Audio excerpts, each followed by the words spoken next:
প্রচণ্ড গরমে অতিষ্ঠ হয়ে পড়েছে বরগুনার জনজীবন। এ বিষয়ে বিস্তারিত জানাতে যোগ দিচ্ছেন সহকর্মী শাহ আলী। শাহ আলী, আজ বরগুনার সর্বোচ্চ তাপমাত্রা কত, পাশাপাশি জানতে চাই আজ কি কোনো শিক্ষা প্রতিষ্ঠান খোলা ছিল, সার্বিক পরিস্থিতি সম্পর্কে জানাবেন।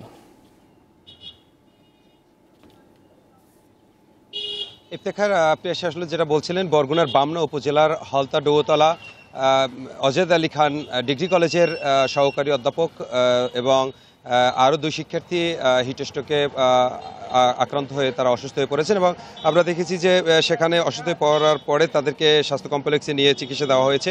এছাড়া বরগুনায় যে তাপমাত্রা রয়েছে সেই তাপমাত্রা প্রায় 40 ডিগ্রি সেলসিয়াস এখন বর্তমানে। সেই তাপমাত্রার কারণে আমরা দেখেছি স্বেচ্ছাসেবী সংগঠনগুলো তারা কিন্তু এই বিভিন্ন মোড়ে মোড়ে শরবত বিলাচ্ছে এবং রাস্তার মধ্যে দেখেছি পৌরসভার পক্ষ থেকে তারা পানি ঢালছে যাতে একটু রাস্তাটি কম গরম থাকে। এখানে কিন্তু আসলে খালি পায়ে তো দূরের কথা, আমি যে দাঁড়িয়ে আছি আমার পায়ে মনে হচ্ছে যে আগুনের মতো একটি তাপ লাগছে, এরকম একটি বিষয়। এই যে বামনা যে কলেজের যে অধ্যক্ষ তিনি কিন্তু ইংরেজি বিভাগের, যখন 12:30টার সময় ইংরেজি একাদশ শ্রেণীর ইংরেজি ক্লাস চলছিল তখন তারা কিন্তু অসুস্থ হয়ে পড়েন এবং তাদেরকে দ্রুত স্বাস্থ্য কমপ্লেক্সে নিয়ে যাওয়া হচ্ছে। এবং এছাড়া বরগুনার যে হাসপাতাল রয়েছে, হাসপাতালে ডায়রিয়া রোগীর সংখ্যা দিন দিন বৃদ্ধি পাচ্ছে। আমরা দেখেছি যে এখন পর্যন্ত ডায়রিয়া রোগীর ভর্তি আছে প্রায় শতাধিকের উপরে।